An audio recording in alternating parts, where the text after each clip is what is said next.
Баткен облусунда күндүзгү стационар үчүн 1000ден ашуун орун даярдалууда.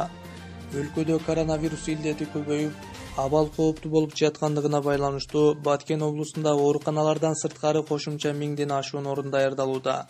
Баткен облусунун ар бир район шаарында 200дөн орун болот. Учурда Кызыл Кыя шаары жана Лейлек районунда орундуктар даяр болду.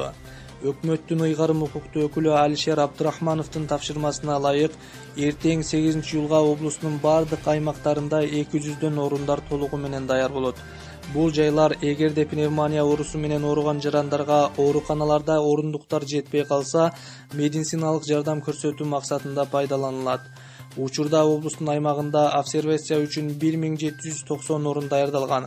Ал эми ооруканаларда изоляция үчүн 435 орунга мүмкүнчүлүктөр бар. Өкмөттүн Баткен облусундагы ыйгарым укуктуу өкүлүнүн басма сөз кызматы. Сиздер менен Максим Медиа YouTube каналынан Баяман Топчубаев болду. Ассаламу алейкум. Максим Медиа каналы. Маанилүү маалыматтар биздин каналда.